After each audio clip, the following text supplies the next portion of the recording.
무더위 속에서도 우리의 생명을 지키시고 또 하나님 사랑하는 마음 주셔서 오늘도 예배 이 귀한 자리에 함께 예배드리는 우리 모든 성도님들 하나님 만나시고 하나님 말씀으로 소망을 얻는 복된 시간 되기를 간절히 축원합니다. 지난주에 우리는 말씀의 씨앗 그리고 그 말씀의 씨앗을 받는 밭에 대해서 보았습니다. 마음밭이 어떠느냐에 따라서 씨앗은 똑같지만 어느 밭은 열매를 맺지 못하고 어느 밭은 300배, 60배, 30배, 60배, 100배의 결실을 맺는 그런 아름다운 밭도 있다고 했죠. 우리 신앙생활 가운데서 이렇게 열매 맺는 아름다운 역사가 있기를 간절히 축원합니다. 오늘은 신앙생활의 두 가지 기둥이라고 할 수 있죠. 하나는 말씀이라면 하나는 기도죠. 그래서 기도도 이 마음밭이 참 중요해요. 어떤 마음으로 기도할 때에 기도의 역사들, 기적이 일어나는가라는 것을 오늘 함께 말씀을 통해 살펴보고자 합니다. 오늘 본문 말씀은 베드로가 감옥에 갇혔다가 기적적으로 탈옥하는 사건을 알려주고 있습니다. 도무지 사람의 능력으로는 탈옥할 수 없는 그런 상황이었어요. 그런데 하나님께서 역사하시니까 기적이 일어나고 열매를 맺는 아름다운 그러한 은총의 사건이 됩니다. 성경에서는 베드로의 투옥 사건을 3번 기록하고 있습니다. 첫 번째 투옥은 사도행전 4장에 나오는데요. 베드로가 성령 충만한 다음에 기도하러 성전에 올라가다가 안진뱅이를 보고 기적을 베풀어요. 그래서 치유되는 역사가 일어나죠. 그리고 나서 성전에 가서 예수님의 부활에 대한 소식을 막 전합니다. 뜨겁게 전하니까 사람들이 막 믿고 웅성웅성하고 하니까 성전을 지키던 사람이 이거 뭐야? 저거 아니잖아 하면서 고발을 하고 이렇게 감옥에 갇히는 일이 벌어져요. 그런데 그때는 하룻밤 감금되었다가 풀려나게 됩니다. 그래서 이것은 뭐 기적이라고 말할 수는 없잖아요. 감금됐다 풀려났으니까 말이죠. 두 번째 사건은 사도행전 5장에 나옵니다. 이때 베드로가 하나님의 예수님의 이름으로 막 치유의 기적, 이적들을 막 드러내니까 그 유대교 종교 지도자들이 위기의식을 느꼈어요. 이러다가 저 이단 아니야? 예수 믿는 저 이단이 우리 유대교를 다 갉아먹는 거 아니야? 하면서 위기의식을 느끼고 저 이대로 두면 안 되겠다 해서 그 대제사장이 이 베드로를 감옥에다 가두게 되죠. 그런데 한밤중에 천사가 그 옥문을 열어주는 바람에 베드로가 무사히 탈출하는 일이 벌어집니다. 이것은 기적일까 아닐까? 우리가 볼 때는 기적이죠. 그러나 믿지 않는 사람들이 볼 때는 우연이야 라고 볼 수도 있어요. 왜냐하면 옥문이 열린 거니까. 뭐 어쩌다가 옥문이 열릴 수도 있는 거 아니야? 이렇게 표현할 수 있죠. 그러나 세 번째 이 베드로가 투옥된 사건을 보면 이야 이건 정말 기적이구나. 그리고 그 기적을 일으킨 것이 바로 이것이었구나 라는 것을 우리가 확인하게 됩니다. 오늘 제가 세 번째 투옥 이야기를 하는 거예요. 이 당시에 헤롯 왕이 있었습니다. 유대인들을 통치하는 헤롯 왕인데 헤롯이라는 이름이 성경에 여러 번 나와요. 그래서 똑같은 사람이 아니라 다른 사람이기 때문에 구별해서 말할 때는 아그리빠 1세, 헤롯 아그리빠 1세라고 말하는 이 헤롯 왕이 있었습니다. 그런데 이 사람이 유대를 통치를 잘해야지 로마 황제에게도 인정받고 계속 통치권을 유지할 수 있지 않겠습니까? 그래서 늘 눈치를 보는 거예요. 내가 통치하는 이 유대인들이 나에게 호감을 갖고 나를 지지해 줘야 되는데 어떻게 하면 좋을까? 이들의 비위를 어떻게 잘 맞출까? 생각을 해보니 이 유대 종교 지도자들이 골치 아프게 생각하는 이 기독교인, 이 교회를 이거 없애버리면은 좋아할까? 하는 생각이 든 거예요.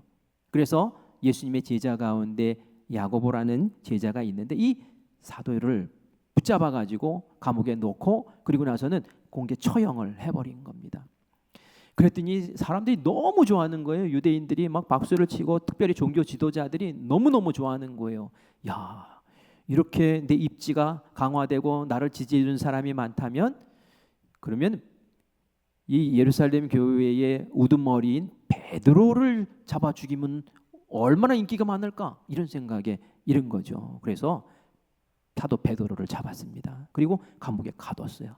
그리고 사형을 시키려고 했더니 마침 그때가 6월절 이 유대인의 명절이 겹치는 바람에 이 유월절 명절만 지나면 잡아 죽이자. 많은 유대인들이 있는 곳에서 공개적으로 사형을 시켜서 한번 큰 쇼를 한번 만들어 보자. 그러면 내 정치적인 입지가 한층 올라가겠지. 이런 마음으로 베드로를 잡았던 거예요. 그런데 헤롯도 알았어요. 뭘 알았냐면은 이전에 베드로가 두 번째 감금되었을 때에 옥문이 열렸잖아요. 이거 이런 일 벌어지면 안 되잖아요. 그래서 철통같이 그 감옥을 감시합니다. 군인을 4명씩 해서 사계조로 만들어 16명이 계속 이 베드로를 감시를 하게 만들어요. 24시간 감시를 합니다. 심지어는 감옥 안에 병사 2명이 들어와서 베드로 옆에 둘이 이제 같이 있는 거예요. 교대로 있는 거예요. 그러면서 쇠사슬로 엮는 거예요. 베드로와 병사가 서로 엮어 있는 거예요. 이거 꼼짝 못하는 거죠. 움직이면 금방 아는 것 아닙니까? 그런 식으로 묶어놓고 또 옥 바깥에는 파수꾼이 계속 지켜보고 있고 그리고 옥문을 몇 개를 통과해야지 밖에 나갈 수 있는 그런 곳에 감금을 시켰던 거예요. 이런 곳에서 탈출이 가능하겠습니까? 누가 옥문을 열어준다고 해도 못 나갈 상황인 거예요. 불가능의 상황, 그런 상황을 딱 만들어 놓았던 거죠. 이 정도로 헤롯 왕이 이 베드로를 죽여서 어떻게 해서든지 내가 정치적인 어떤 지지를 받아야 된다라는 그런 욕망을 이런 식으로 표현을 했던 겁니다. 그런데 말이죠, 오늘 말씀해 보니 이런 철통 같은 그러한 경계 속에서도 이 베드로가 그 감옥에서 탈옥해서 다른 곳으로 가는 그러한 역사가 일어납니다. 베드로가 능력이 있어서 탈옥한 게 아니었어요. 하나님이 하셨습니다. 하나님이 하셨어요.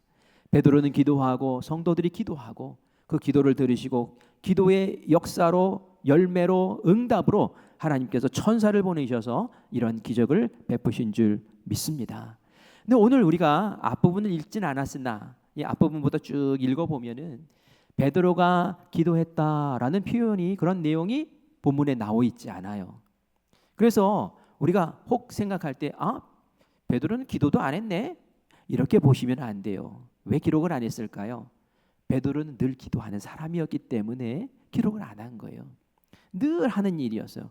베드로는 시간을 정해서 하루에 3번씩 늘 기도하는 그런 사람이었단 말이죠.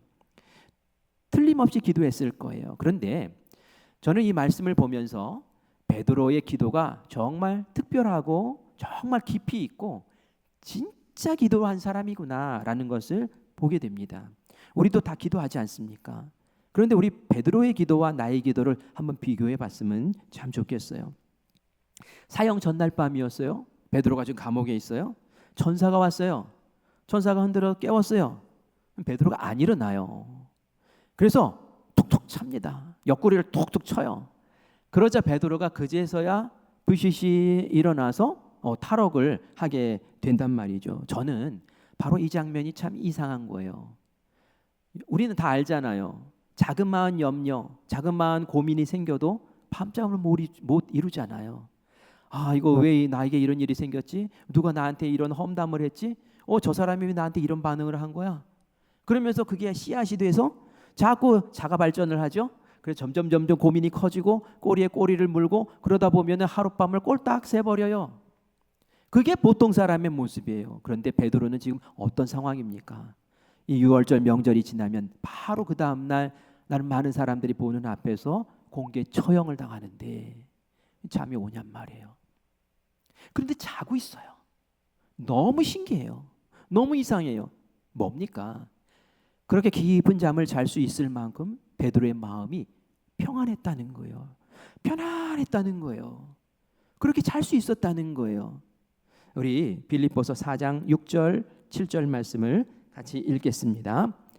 아무것도 염려하지 말고 다만 모든 일에 기도와 간구로 너희 구할 것을 감사함으로 하나님께 아뢰라. 그리하면 모든 지각에 뛰어난 하나님의 평강이 그리스도 예수 안에서 너희 마음과 생각을 지키시리라. 아멘. 아무것도 염려하지 말래요. 왜 이렇게 염려 근심들이 많냐는 거예요. 염려 근심이 있을 때에 그거에 묶이지 말고 오직 하나님께 기도와 간구로 나아가라는 거예요. 기도하라는 거예요. 너희 구할 것을 감사함으로 아뢰는 거예요. 감사함으로 아뢰는 게 뭡니까? 하나님, 내가 이런 고민과 염려들을 주님 앞에 맡깁니다. 하나님께서 이루실 줄 믿고 감사드립니다. 주님께서 해결해 주실 줄 믿고 감사드립니다. 그거 아닙니까? 그러면 예수 그리스도 안에서, 주님 안에서 주님께서 지켜주시는 그 생각으로 마음과 내 생각에 평안함이 찾아온다는 거예요. 내 생각을 지켜주신다는 거예요. 베드로가 바로 그런 상태였다는 거예요. 베드로가 자기의 죽음을 앞두고 하나님께 기도한 거예요. 하나님, 저에게 이런 일이 있습니다. 하나님, 어떻게 하면 좋겠습니까? 하나님, 저에게는 가족이 있습니다. 하나님, 저에게는 지켜야 될 교회가 있습니다. 하나님, 이거 어떻게 하면 좋겠습니까? 저는 내일 사형을 당할 것 같습니다. 하나님, 제 힘으로는 어떻게 탈출할 방법이 전혀 없습니다. 하나님께 다 맡깁니다. 제 생명도 알아서 해주시고요, 제 가족들도 알아서 해주시고요, 하나님, 제가 인도하고 있는 이 예루살렘 교회도 하나님이 책임져 주십시오. 그렇게 온전히 좀 맡겨버린 거예요. 전능하신 하나님이 이것을 맡아주시면 내가 고민하고 내가 염려하는 것보다 훨씬 좋은 결과로 하나님이 이끌어 주실 거야 라는 마음을 가지니 그 마음이 편안해지는 거죠. 그런 기도가 진짜 기도라는 거예요. 그렇게 기도했더니 잠이 푹 든 거예요. 막 옆에서 흔들어 깨워도 모를 정도로 그렇게 깊은 잠을 잘 수 있는 그런 평안의 마음이 됐다는 거죠. 우리도 기도할 때에 이런 기도를 드려야 되는 거예요. 이런 기도를 드리려면 하나님이 어떤 분이신가 우리가 잘 알아야겠죠. 전능하신 분이야. 어느 정도 뭐 능력이 있으신 분이 아니라 하나님의 마음만 먹으면 뭐든지 할 수 있는 분이야. 이런 믿음이 확실해야 될 줄 믿습니다. 그럴 때 하나님께 의탁하는 기도, 그러면 하나님께서 내 모든 염려와 근심을 책임져 주시고 내 마음에 평안을 주시고 나를 이끌어 주실 것을 믿는 그 기도, 그 기도를 베드로가 드렸던 거예요. 그랬더니 하나님 평안을 주셨죠. 하나님 보내신 천사가 찾아와서 쇠사슬을 풀어줍니다. 그리고 베드로를 이끌고 파수꾼 앞을 지나서 문을 척척척척 마치 자동문처럼 철렁철렁 열리는 거예요. 그것을 통과해서 드디어 밖으로 나갔습니다. 밖에 나갔더니 찬바람이 싹 부는데 뺨을 탁 때리는데 정신이 번쩍 듭니다. 우리 정신 들었을 때의 그 모습을 사도행전 12장 11절로 확인하겠습니다. 같이 읽습니다. 이에 베드로가 정신이 들어 이르되 내가 이제야 참으로 주께서 그의 천사를 보내사 나를 헤롯의 손과 유대 백성의 모든 기대에서 벗어나게 하신 줄 알겠노라 하여. 아멘. 이제 알았대요. 밖에 나와서 찬바람 맞고 이제 알았대요. 뭘 알았대요? 아, 하나님이 보내신 천사가 나를 구원한 거구나. 그러면 그 전까지는 뭐죠? 잠에서 깨서 통과해 나오는 그 모든 과정은 꿈인 줄 알았던 거예요. 베드로가 꿈속에서 내가 막 탈출을 하네 막 이런 생각을 하고 있었는데 이게 꿈이 아니라 현실이네 라는 것을 알았던 거예요. 우리가 믿는 하나님, 우리가 경험하는 놀라운 어떤 경험들과 체험들, 이건 말이죠, 세상에서 볼 때는 야, 그 소설 쓰지 마, 동화 얘기하는 거 아니야? 라고 말할지 몰라요. 그러나 현실인 거예요. 현실인 것. 그것을 베드로가 알고 이야, 이거 진짜였구나 라고 말하는 거죠. 신앙세계는 그렇습니다. 바깥 세상에서는 이 신앙세계를 잘 이해 못해요. 어떻게 그런 일이 있을 수 있어? 말도 안 되는 소리 하지 마. 그렇게 말하지만 신앙의 세계는 우리의 이성과 경험을 초월하는 세계인 줄 믿습니다. 그래서 우리가 기도를 할 수 있는 거예요. 하나님이 이런 역사를 이루어 주십시오. 세상에서는 한계가 있고 세상에서는 능력의 그런 제한이 있지만 하나님이 하시면 다 하십니다. 그래서 하나님 그 자리까지 내가 나아가기를 원합니다 라는 거죠. 그런데 이런 기적과 이런 놀라운 일들은 어디에서 나온 걸까요? 그것은 기도를 통해서 나온 줄 믿습니다. 하나님에게는 불가능한 일이 없기 때문에 우리가 기도할 수 있는 것이고요. 하나님 그 기도를 드시고 역사하시는 거예요. 여러분들도 자녀를 키우다가 아실 거예요. 어느 자녀는 아빠 이거 해주세요, 엄마 이거 해주세요 하는 자녀가 있고요. 어떤 자녀는 부모님에게 부담될까 봐 말도 안 하고 자기가 알아서 뭐 해보려고 하는 자녀도 있어요. 저희 집 자녀가 그래요. 첫째와 둘째가 달라요. 누구에게 더 손이 많이 가고 주머니가 잘 열릴까요? 둘째에게 열리는 거예요. 또 정체를 밝혀버렸네요. 어쨌든 구하고 찾고 구체적으로 얘기하는. 첫째에게 얘기하면 그래요. 뭐 먹고 싶니? 그러면 아무거나요. 그냥 그래요. 둘째는 뭐 먹고 싶니? 묻지도 않았어요. 그런데 점심 때는 이거 먹고 싶고요. 저녁 때는 이거 먹고 싶고요. 이게 요구가 또렷해요. 하나님도 마찬가지입니다. 하나님 알아서 해주세요가 아니라 하나님 제 상황이 이렇고요. 제 눈물이 이렇습니다.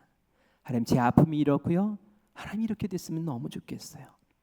구체적으로 마음의 중심을 담아서 하나님께 호소하는 그 기도를 하나님께서는 반드시 들으시고 우리의 힘으로 안 되니까 기도하는 거 아니에요. 하나님께서 기적으로 역사하실 줄 믿습니다.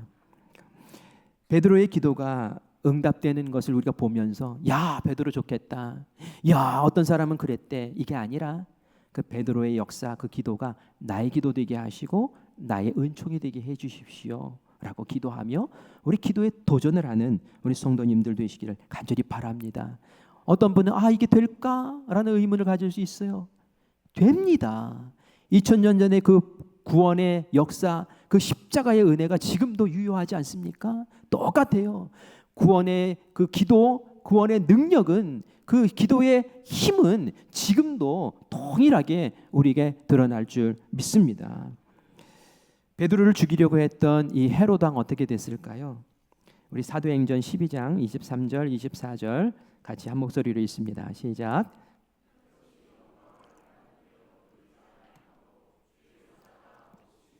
벌레에게 먹혀 죽으니라. 하나님의 말씀은 흥왕하여 더하더라. 아멘. 베드로를 죽이고 야고보를 죽이고 또 베드로를 죽이려 하고 교회를 멸절시키려고 했던 이 헤롯 왕은 오히려 자기가 벌레에 먹혀 죽는 끔찍한 자리에 서게 되는 것을 봅니다. 오히려 교회는 어떻게 됐어요? 말씀이 더 흥망하게 번창하는 그런 역사가 일어납니다. 베드로의 탈옥 이후의 사건이 사실은 더 흥미진진합니다. 왜냐하면 말이죠. 고개를 또 갸우뚱하게 하는 일이 벌어지기 때문에 그래요. 베드로가 감옥에 나왔어요. 그리고 나서는 제일 먼저 찾아갔던 곳이 있었습니다. 자기 집으로 가지 않았습니다. 어디로 갔냐면은 그 당시에 마가 요한이라고 불리는 그 요한의 어머니 마리아의 집으로 찾아갑니다. 왜 그곳을 갔느냐 하면은 마가 요한의 어머니 그 마리아의 집에서 보통 예배도 드리고 그리고 또 무슨 문제가 생기면 모여서 함께 기도하는 자리 바로 그곳이 마리아의 집이었기 때문에 그래요. 베드로는 생각했어요. 내가 감옥에 갇혔을 때 우리 교인들이 나를 염려하며 기도하게 하겠구나. 그리고 내가 사형당하기 전이니 또 얼마나 기도를 했을까. 열심히 기도한 우리 성도들에게 이 기쁜 소식을 제일 먼저 알려줘야지 하는 그런 마음으로 그것을 달려간 거예요. 근데 달려갔던 그 시간이 언제였을까요? 학자들이 연구를 해봤어요. 근데 로마 병사들이 이렇게 사교대로 근무하는 것들을 시간을 이렇게 쪼개 보니까 그리고 이 한밤중에 잠자리에서 일어난 거 아닙니까? 그러니까 자정은 넘었을 거야. 그리고 시간을 계산해 보니 새벽 3시에서 5시 사이인 거예요. 그런데 한번 상식적으로 생각해 봅시다. 새벽 3시에서 5시. 그때 다른 사람 집 방문하기 적당한 시간은 절대로 아니잖아요. 이건 참 무례하고 신뢰되는 일 아닙니까? 우리도 전화를 걸 때 벌써 12시 넘어가면 전화하기 어렵잖아요. 근데 베드로는 그 시간에 거기를 달려간 거예요. 왜요? 그 시간까지 기도할 거야 라는 것을 의심하지 않았기 때문에 그런 거라는 거죠. 그 당시 초대 교인들이 그렇게 기도했다는 거예요. 우리 사도행전 12장 5절 말씀을 같이 읽겠습니다. 시작. 이에 베드로는 옥에 갇혔고 교회는 그를 위하여 간절히 하나님께 기도하더라. 아멘. 맞아요. 베드로의 생각이 맞았던 거예요. 베드로가 감옥에 갇혔다 하는 얘기를 듣는 순간 얼마 전에 야고보가 갇혀서 야고보가 죽음을 당했는데 우리 베드로도 우리 사도 베드로도 그렇게 죽임을 당하는 건가? 이런 일은 안 되잖아 하면서 갇혔을 때부터 계속 기도하고 있었던 거예요. 간절한 마음으로. 물론 베드로도 기도했죠. 그러나 베드로가 속한 그 예루살렘 공동체도 그렇게 열심히 기도했던 거예요. 하나님은 개인의 기도도 들으시지만 또 우리 공동체가 함께 연합해서 하는 그 기도, 중보의 기도를 하나님 귀 기울여 들으시고 천사를 보내셔서 아름다운 역사를 베푸시는 줄 믿습니다. 교회가 멈춘 교회는 죽은 교회라고 얘기를 해요. 왜냐하면 기도는 영혼의 호흡이라고 하잖아요. 호흡을 멈췄는데 어떻게 살겠습니까? 똑같아요. 우리 성도님들의 기도가 딱 멈추면 영적으로 죽은 거예요. 하나님과의 교제가 끊긴 거예요. 하나님의 능력과 은혜를 공급받을 수 있는 길이 막힌 거예요. 겉으로는 멀쩡해 보이지만 하나님의 베푸시는 그 힘, 그 능력, 그 생명을 받을 수가 없는 거예요. 그래서 우리가 마음을 깨워 서야 됩니다. 기도의 소리가 작아지는 것은 말이죠, 교회가 병든 거예요. 우리가 환자들 보면 숨소리가 점점 약해지더니 결국은 숨을 딱 멈추잖아요. 숨소리가 작아진다는 것은, 기도 소리가 작아진다는 것은 병들었다는 얘기예요. 그래서 기도의 소리가 왕성하고 또 열심히 기도하고 모여서 기도하고 개인적으로 기도하고 기도가 웅웅웅웅 하고 울리는 그 교회, 그 교회가 살아있는 교회고 그 교회를 통해서 하나님은 역사를 베푸시는 줄 믿습니다. 야고보서 5장 16절 말씀을 같이 읽습니다. 그러므로 너희 죄를 서로 고백하며 병이 낫기를 위하여 서로 기도하라. 의인의 간구는 역사하는 힘이 큼이니라. 아멘. 오늘 말씀 보니까 어떻습니까? 서로 기도하라. 서로 기도하래요. 개인 기도하는 걸로 끝나는 게 아니라 서로 기도해 주래요. 그래서 그 의인의 간구가 역사하는 힘이 크다고, 서로 기도해 주는 그 의인의 간구가 개인적으로 혼자 기도하는 그 힘보다 더 역사하는 힘이 크다고, 그러므로 열심히 기도하라고 그렇게 우리에게 알려주죠. 우리 교회에도 중보기도 팀이 있습니다. 중보기도대가 열심히 기도합니다. 중보기도 카드가 올라오면 그거 가지고 기도해요. 서로를 위해서 기도해 줍니다. 정말 그런 것 같아요. 개인적으로 기도하다가 중보기도팀에 긴급기도로 올렸더니 막 기도해 주기 시작하는데 기도에 응답이 오는 거예요. 그래서 하나님 이렇게 응답해 주셨어요 하고 카톡방에 올리면 또 좋다고 또 막 서로 격려해 주고, 이런 일들이 비일비재합니다. 그런데 우리 중보기도팀만 기도하면 될까요? 오늘 우리가 말씀 본 것처럼 우리가 서로 기도해 줘야 될 줄 믿습니다. 제가 권면합니다. 우리 사랑하는 장로님들, 그리고 권사님들, 그리고 각 기관 선교회의 회장님들과 임원들, 그리고 속회 지도자들, 이런 분들은 리더들이에요. 리더급으로 활동하시는 분이에요. 그런데 그런 직분과 리더의 역할 왜 드린 겁니까? 나의 권위를 세우라고 드린 게 아니죠. 다시요. 섬기라고, 성도들을 섬기라고 그 귀한 자리에 세운 줄 믿습니다. 근데 어떻게 섬길까요? 물질로 섬길까요? 아니면 봉사하고 힘쓰는 일로 섬길까요? 물론 그렇게도 섬길 수 있지만 가장 강력하게 섬길 수 있는 것은 바로 기도인 줄 믿습니다. 중보기도하는 거예요. 제가 여러분들에게 권면합니다. 우리가 개인적으로 기도하고 있지만 그러나 우리가 사랑하는 성도들, 힘든 성도들, 눈물 흘리는 성도들, 그 성도들을 품에 안고 새벽에 깨어서 기도하고 또 금요 기도회에 나와서 뜨겁게 기도하는 우리 귀한 성도님들, 우리 리더들 되시기를 간절히 축원합니다.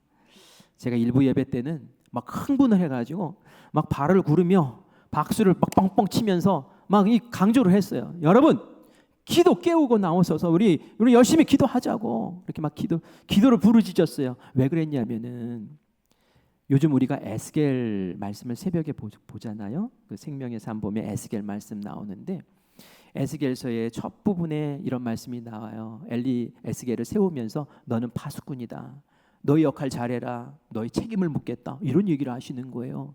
파수꾼의 역할이 뭡니까? 파수꾼의 역할은 위험을 감지하면은 얼른 그걸 경고해 주는 거예요. 그래서 빨리 대비해서 적들로부터 보호받고 적들을 물리칠 수 있게 하는 게 파수꾼의 역할이죠. 그런데 이 파수꾼의 책임도 있대요. 무슨 책임이냐면은 어떤 의인이든 악인이든 이렇게 길을 걷다가 악한 길로 들어서게 됐을 때에 경고하라는 거예요. 만약에 경고를 하지 않으면 이 사람들이 악한 일을 하다가 결국은 다 멸망할 거 아닙니까? 그러면은 악한 일을 했으니 멸망은 당연한 것인데 파수꾼인 네가 네 역할을 감당하지 못하고 그들에게 경고하지 못하고 그들에게 바른 길 가라고 말하지 못해서 그들이 그렇게 된 것이니 너에게도 네 손에서 피값을 묻겠다는 거예요. 피값을. 너도 책임 있다는 거예요. 그 이야기를 말씀으로 듣는데 마음이 너무 아픈 거예요. 내가 내 역할을 제대로 하고 있는가? 목사로서 하나님이 이 퀸빛교회에 파수꾼으로 세웠는데 내가 우리 성도들이 옳은 길에서 이렇게 어긋났을 때에 바른 길 갔다가 살짝 실족했을 때에 뭐 괜찮겠지 이러고 있으면 안 된다는 거죠. 괜찮은 게 아닌 거예요. 기도의 소리가 점점 작아지면 안 된다는 거예요. 기도하다 기도를 멈추고 기도의 자리가 풍성해야 하는데 점점 줄어들고 그러면 안 된다는 거예요. 말씀해 보니까 에스겔에게 손뼉 치면서 발을 구르면서 그렇게 선포하라고 말씀하는 거예요. 이스라엘 백성들이 예루살렘의 성전이 그대로 있으니까 우리 멸망당하지 않을 거야 라고 안심하고 있는데 그들의 마음이 우상에게 가 있고 그들의 마음이 딴 길로 가 있어요. 하나님 말씀하세요. 웃기지 말아라. 성전이 너희를 지키는 게 아니야. 너희들이 하나님을 알고 하나님에게 마음 두고 우상을 섬기지 않고 하나님보다 우선시하는 것이 없고 주님께 집중할 때에 거기에 구원이 있는 거야. 그러면서 책망하시고 가르치시는 음성을 새벽에 들으면서 하나님 제가 주일 예배 설교 때 저도 박수치고 발구르면서 우리 성도들에게 기도의 자리, 기도의 길을 지키라고 제가 선포하겠습니다 라고 작정을 하고 사실 오늘 올라왔어요. 여러분 금요일에 우리 함께 모여서 중보기도 합시다. 나의 기도도 하지만 중보기도 하는 거예요. 제가 오늘 이렇게 둘러보니까 금요일에 이렇게 기도하러 나오시는 분들이 계셔요. 그런데 우리 직분 받으신 분들 가운데서도 또 상당수 안 나오시는 분도 계세요. 그러면 안 돼요. 우리 교회에 새로 등록하신 분도 기도하러 나오시더라고요. 금요일에. 신앙생활 얼마나 하셨겠어요. 이제 막 갓 하신 분인데 금요일에 나와서 같이 기도하고 같이 말씀 듣고 나에게 책임이 있습니다. 어떤 책임? 성도를 섬기고 기도로 세워나가고 기도하는 교회에 주님께서 베푸시는 기적을 함께 경험하고 나누는 그 책임 말이에요.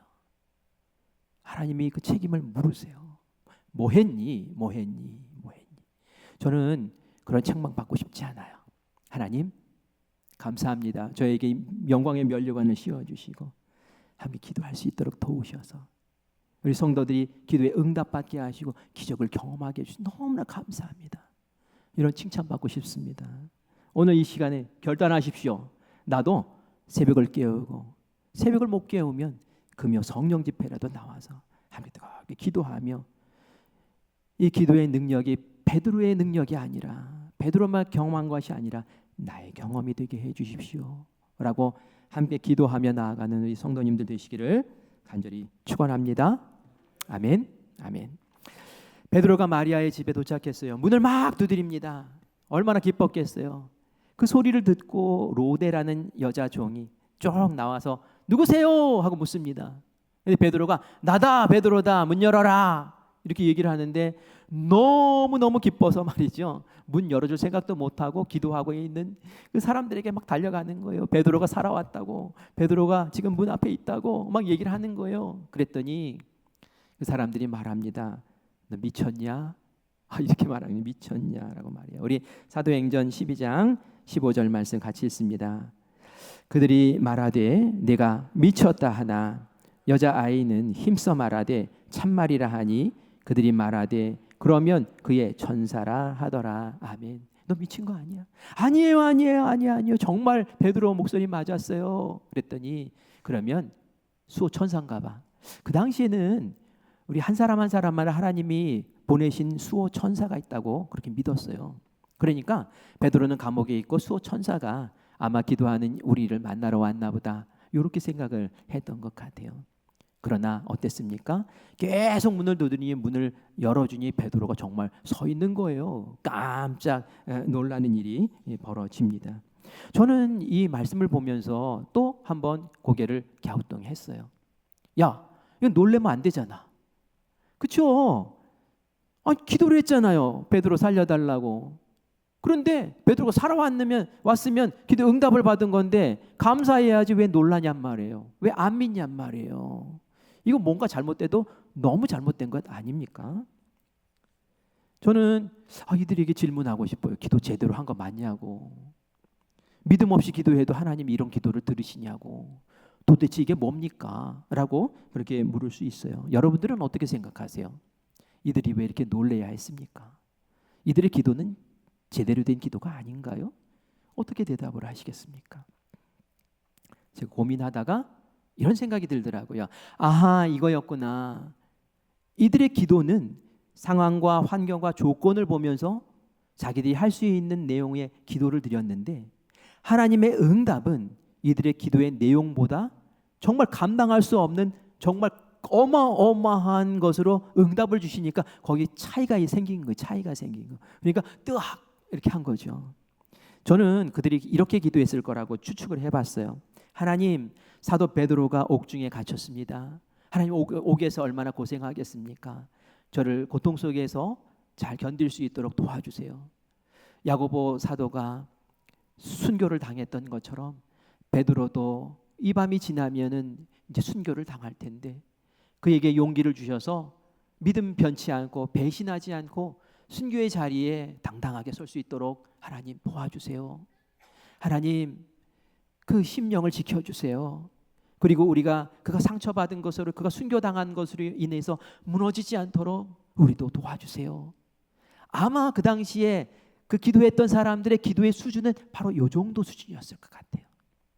그런데 하나님은 야고보 같은 경우는 하나님이 데려가셨어요. 너의 역할은 여기까지야. 너 정말 수고했다 하고 순교의 자리에 세우셨으나 베드로는 그 당시에 더 교회를 이끌어 나가야 되고 또 해외 선교도 감당해야 되고 아직 넌 좀 할 일이 더 남았어. 그러니까 조금만 더 역할 감당하고 와. 그런 마음이 있었기 때문에 전사를 보내셔서 그 생명을 구원해 주신 거죠. 기도했던 내용보다 더 큰 것을 주신 하나님, 그 하나님의 응답에 이들이 정말 지금 감당을 못해서 기절할 노릇이 돼버린 거예요. 우리가 이해 못할 것이 아니라 더 큰 이해를 가져야 되는 거죠. 하나님 우리에게 이렇게 응답하시는구나. 나의 기도는 요만큼이었는데 하나님의 응답은 엄청난 응답으로 역사하시는구나. 그래서 우리가 기도하다가 때로는 나에게 내가 요청했던 것이 응답으로 오지 않을 때가 있어요. 그러면 보통은 낙심합니다. 에이, 기도해도 별거 없네. 기도해도 아닌가 봐. 아니에요. 저는 경험상 그래요.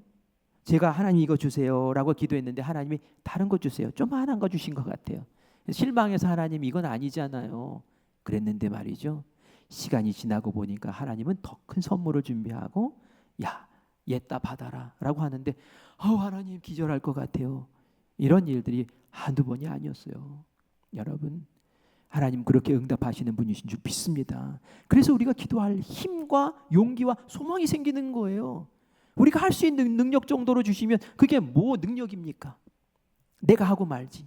그러나 하나님은 내가 기대했던 것, 내가 생각했던 것 이상의 상상을 초월하는 일들로 함께 하시는 거예요. 모세가 이스라엘 백성 이끌고 홍해 앞에 섰어요. 모세가 그때 기도할 수 있었던 내용은 뭘까요? 제가 모세라면 이렇게 기도했을 것 같아요. 하나님, 뒤에서는 이집트 군사들이 쫓아오고 앞에는 홍해가 가로막혀 있는데 하나님 우리 살려주세요. 하나님 배를 보내주세요. 큰 배를 보내주세요.